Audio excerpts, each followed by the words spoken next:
We're back with an Oz exclusive hour on the case of Drew Peterson. He was convicted of murdering his third wife, Kathleen, and his fourth wife, Stacy, has been missing for almost 11 years. His sons, Tom and Stephen, are here in their first ever television interview. Dr. Judith Joseph is a child and adolescent psychiatrist who specializes in trauma.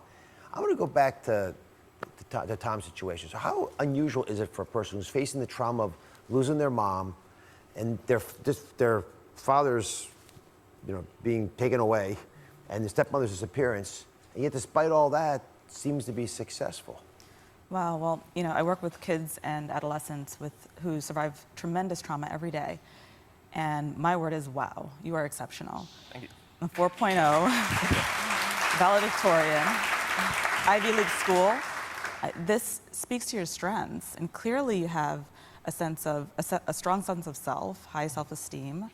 You're intelligent, you're talented, and let's not underestimate the value of a supportive, loving family, because I think that is truly the key to the success in this story. How common would it be for Tom, who says he's still torn about his father, part of him thinks his dad is innocent, to feel that? Well, I think everyone copes with trauma very differently, and you both clearly have your different perspectives on things, and sometimes you need to hold on to your sense of truth to survive something horrific. You lost a mother, a stepmother, a father, all between 11 and 16. And maybe it's too much to lose something else. So, and it's okay to not be ready to process certain things. Everyone deals with trauma differently.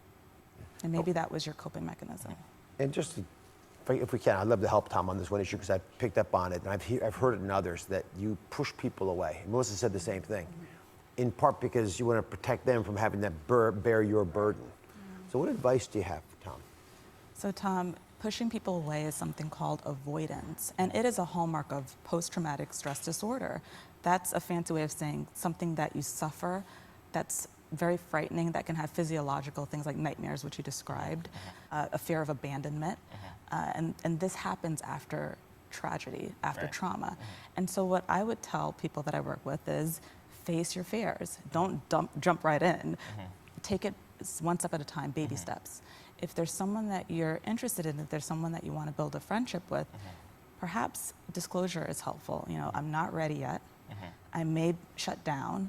I have some trust issues, but please be patient, because if someone is really worth it, if someone really wants to be in your life, they'll make that effort and they'll understand. What do you think about that, Tom? I know you've thought about this a lot in other contexts, but it's the one part that I feel you'd benefit from a lot. Well, there's a saying that to get something you never had, you have to do something you've never done. So to me, right there, that seems to be like the scariest thing for me to confront, is actually to disclose that information, or to actually, I'm scared of like getting closer to this person, whether it's a friend or a loved one or anything like that. But I think if I at least can make conscious efforts toward it, like, let's see what happens. I can't hurt.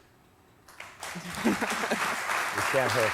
Coming up, what do Tom and Stephen want to say to their dad? That is next.